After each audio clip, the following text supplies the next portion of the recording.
So I'm back. Now we'll learn the lesson distribution of oceans and continents. Okay. Now continents they cover only 29% of the surface of the earth. Remember this number 29% of the surface of the earth. Now, now we'll talk about the continental drift theory. So what does this theory say? So you'll be surprised to note that the coastline of the Atlantic Ocean on both sides you'll be seeing the symmetry. Now many scientists thought that this similarity and they consider the possibility of these two Americas and this Europe and Africa to be once joined together like one piece of land. First time a person called Abraham Ortelius he proposed this possibility. Later, Antonio Pellegrini he drew a map showing these three continents together. What are the three continents? Africa, North America, South America, and Europe.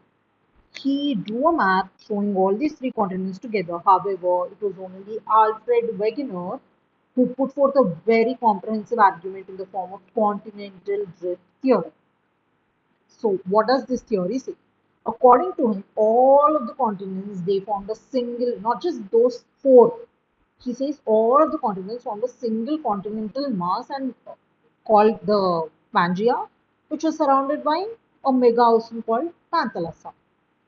Now, he said that around 200 million years ago, slowly this Pangaea it began to split and it broke down into two large continental masses called Gondwana land on Laurasia. Gondwana, as you know, is the southern one, and Laurasia is the northern one.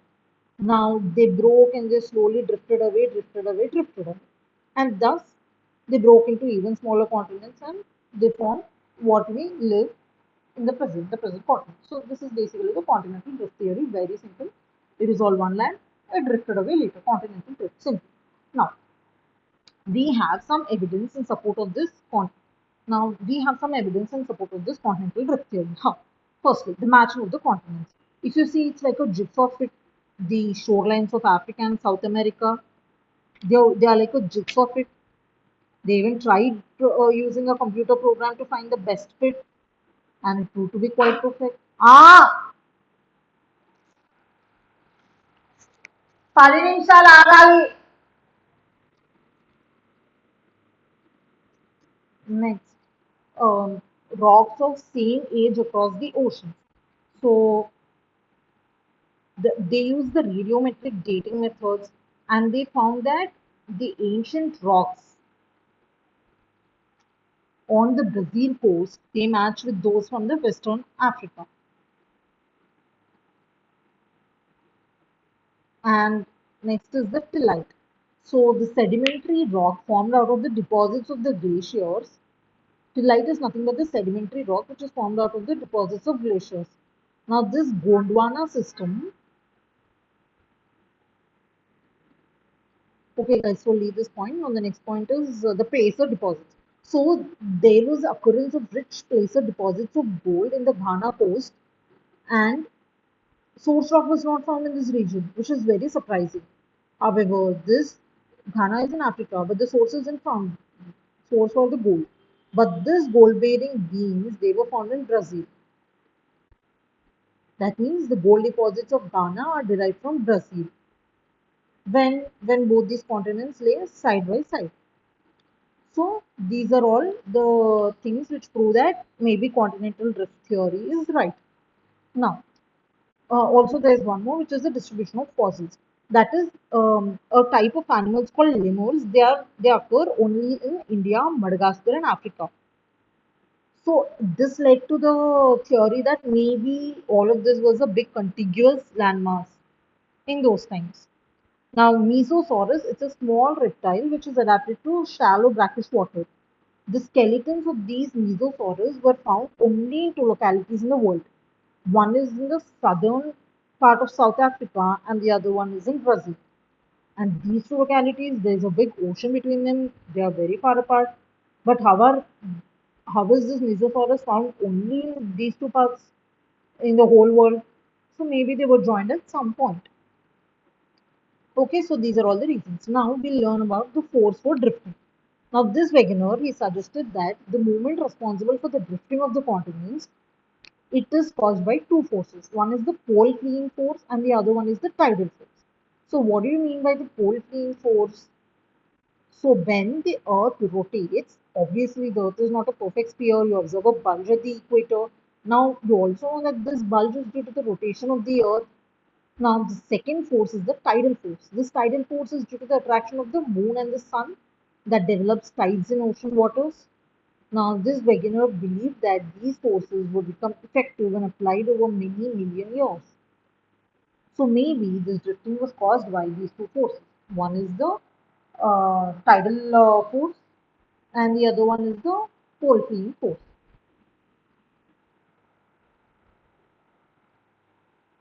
Now, what is pole freeing tidal force? Obviously, attraction of the moon and the sun, attraction of the earth by the moon and the sun. And what is this pole freeing force? Which is nothing but the earth is not a perfect sphere, it has a bulge at the equator. Now, not just this continental drift theory, there's also another theory which is called the convectional current theory. So, this theory was taken by Arthur Hobbes. He discussed that there is a possibility of convection currents which are operating in the mantle portion. These currents, how do you think these currents could be generated? Because, due to the radioactive elements which cause thermal differences in the mantle portion. Now, he said that there exists such a system of currents in the entire mantle portion. Now, why did he say this? To explain the force which is causing the continental drift here. So I said maybe there's a current, convectional current in the mantle which is responsible for the continental drift theory. Now, so the ocean floor was mapped very clearly. We expect it to be a plain, but no, no, no.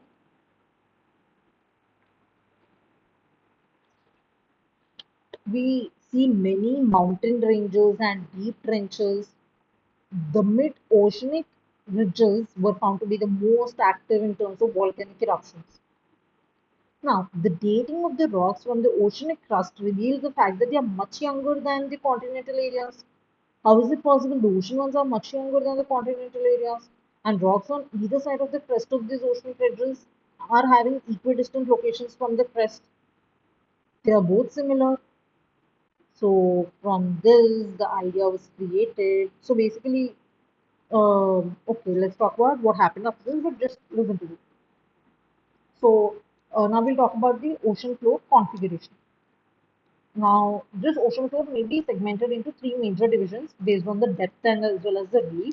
The first one is the continental margins, the next one is the deep sea basins, and the last one is the mid-ocean ridges. Now, talking about the continental margins, these are the transition from the continent to the deep sea basin. So, these continental margins, they have a continental shelf, they have a continental slope, they have a continental rise, and they have finally the deep oceanic trenches. Next, abyssal plains. So these plains, they lie between these continental margins and mid-oceanic ridges. They are the areas where the continental sediments that move beyond the margins, they get deposited. And now the mid-oceanic ridges. These ridges, they form an interconnected chain of mountains within the ocean only. It is the longest mountain chain on the surface of the earth. Although it's submerged under water, but it's the longest mountain chain on the surface of the earth. And it is characterized by a central rift system at the crest, which is the zone of intense volcanic activity. Now, we'll also talk about the concept of sea floor spreading, and then we'll talk about plate tectonics, and then is the shaft. So, talking about concept of sea floor spreading. Now, the mapping of this ocean floor and the paleomagnetic studies of the rock, all of these, they revealed that along this mid-oceanic ridges, obviously volcanic eruptions are very common, and they bring a lot of lava to the surface in the earth. And the rocks which are equidistant on either sides of this crest, they show remarkable similarities in terms of the period of formation or chemical composition. And you observe that the rocks which are closer to this mid-oceanic ridges, they have normal polarity and they're usually the youngest. And the age of the rocks, it increases as one moves away from the crest. Now, The ocean rocks, obviously, as you know, are much younger than these continental ones. And you also observe that the sediments on the ocean floor are unexpectedly very thin. And now the deep trenches, they have deep-seated earthquake occurrences.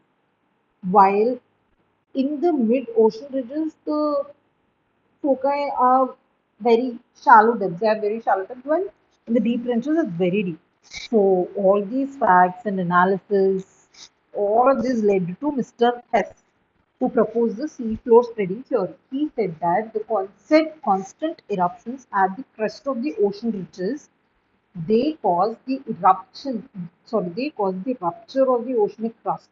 And so this new lava, it wedges into it and it pushes the oceanic crust on either side, and thus the ocean floor spreads, which also explains why rocks are younger nearer to the ridge.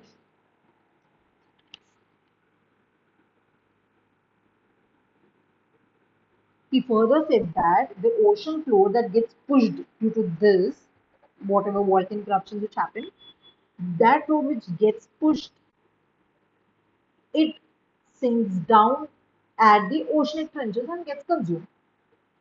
So what do you observe here? The ocean floor is spreading. So that's why it's called a sea floor spreading theory. Now, we'll talk about the plate tectonics theory. This was formulated by Mackenzie and Parker and also Morgan. All of these people, they independently collected the available ideas and they came up with this plate tectonic theory. So a tectonic plate, what is a tectonic plate? Is basically a massive and irregularly shaped slab of solid rock. It can have both continental and oceanic lithosphere. Now, these plates, they move horizontally over the asthenosphere. You remember what is an asthenosphere?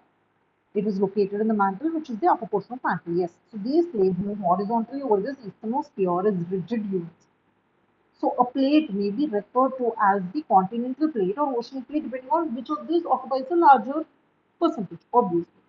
So now Pacific plate, it's called an oceanic plate. Eurasian plate, it's called a continental plate. So this theory proposes that the Earth's lithosphere is totally divided into 7 major and some minor plates. So we'll first talk about the major plates. First is the Antarctica and the surrounding ocean plate, done. And next is the North American plate, done. South American plate, done. India, Australia, New Zealand plate, done. Eurasia plate, done. Africa plate, done. One more plate is the Pacific plate. Simple, guys.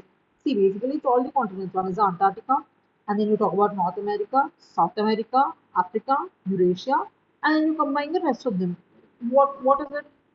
Tell me. It's India, Australia, New Zealand. That's all. And one more thing is the Pacific plate, which is obviously which has the entire Pacific Ocean. So these are all the major plates. Now talking about the minor plates, we have only four, which is the Cocos plate. Now this, remember these carefully, Cocos plate is between Central America and Pacific plate. Nazca plate, which is between South America and Pacific plate. And Philippine plate, which is between the Asiatic and the Pacific plate. And Arabian plate, you obviously know where that is, mostly the Saudi Arabian landmass. And Caroline plate, this Caroline plate is between Philippines and Indian plate. Huge plate. Now guess where this must be? It sounds so much like some Japanese name, but no, this is to the northeast of Australia. So these plates have been very constantly moving all throughout the globe. So what does this theory say? It says that it's not the continents that are moving, according to what Wegener thought. It is definitely the continents that are not moving, but it was the plates that were moving and the continents were a part of that plate.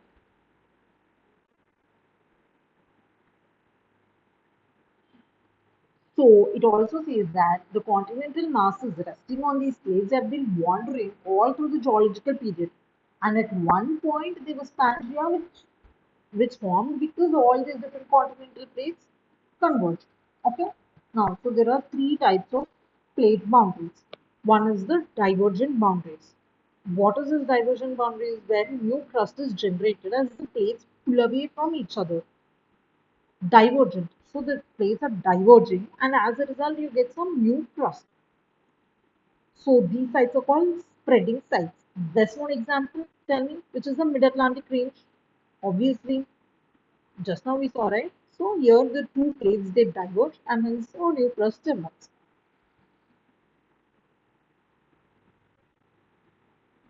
Next, we talk about the convergent boundaries. What are convergent boundaries? Where the crust is destroyed and one plate dives into another. There, in divergent boundaries, crust is formed, two plates pull away. Here, the crust is destroyed and one plate dives under another. And this location is called the subduction zone. Earlier, that location was called the spreading sites. Now, this is called the subduction zone. So, there are three ways in which this convergence can occur, either between an oceanic and a continental plate, or between two oceanic plates, or between two continental plates. Now, these are convergent boundaries. Now, we'll talk about transform boundaries. Now, when the crust is neither produced nor destroyed, it's produced in divergent boundaries, it's destroyed in convergent boundaries. Now, if the crust is neither produced nor destroyed,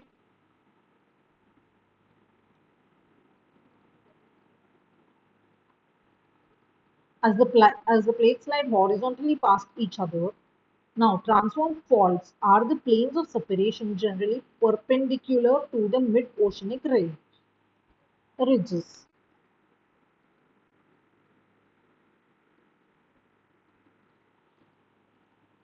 So as the eruptions do not take all along the crust and entire crust at the same time, there is a differential movement of a portion of the plate away from the axis of the earth.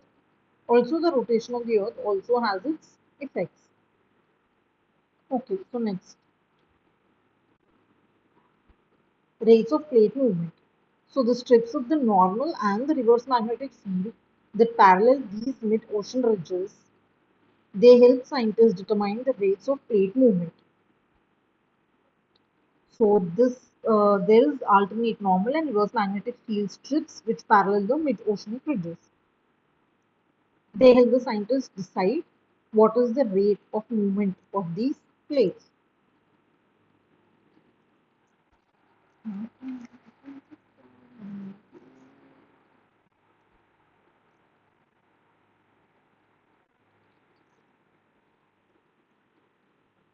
Okay, so we have some numbers here like the Arctic ridge is the slowest rate, which is 2.5 centimeters per year, and the west of Chile does the fastest rate around 15 centimeters per year. Now, where do you think the force comes for these movement of these plates? So the interior of the earth is not static and motionless, but it is very dynamic. Now, the mobile rock which is beneath these plates, it tends to be moving in a circular manner. We have already discussed, remember? What was the heading under which we discussed this?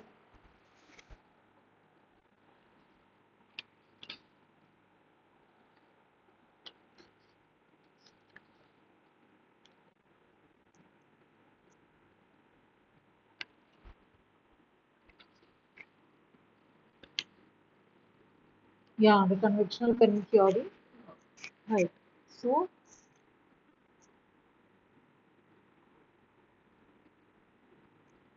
so the mobile rock beneath these rigid plates is believed to be moving in a circular manner, and this heated material rises to the surface, it spreads, it begins to cool, and then it sinks again. So this cycle is repeated over and over. It's called a convection cell. So this heated material it rises to the surface, it spreads, and it begins to cool, and it again sinks deeper. Now, heat within this earth. Now, how do you think, where do you think this heat comes from for this mobile rock to move up and down? Obviously, it comes from the radioactive decay and also some residual heat. So, Arthur Holmes, he first had this idea, which later influenced Harry Hess's thinking about the sea floor spreading. So now, what are the different types? Firstly, that fellow Wegener said that continental drift theory. Next, this has said that there is seafloor spreading theory, and now these people say plate tectonics theory. So basically, these three theories. Now, we'll learn about the movement of the Indian plate. Now, this Indian plate, what do you think this Indian plate contains? It contains peninsular India and also the Australian continental portions. The subduction zone. That is where these two converged, and hence the crust was destroyed. So this occurred along the Himalayas. So India is it was actually a very large island which was situated off the Australian coast. There was a sea called Tetris Sea which separated it from the Asian continent till about 225 million years ago. And India is supposed to have started this northward journey about 200 million years ago at the time when this Pangea broke. And it collided with Asia. Obviously, there was some converging that took place, and which led to the rapid uplift of the Himalayas. So, during the movement of the Indian plate towards the Asiatic plate, a major event that occurred was the outpouring of lava and the formation of Deccan Traps, which happened around 60 million years ago. And then 40 million years ago, Himalaya formed. So, Deccan Traps is actually much older than Himalayas. And people think this formation of Himalayas is continuing even till today. The height of the Himalayas is even rising till date.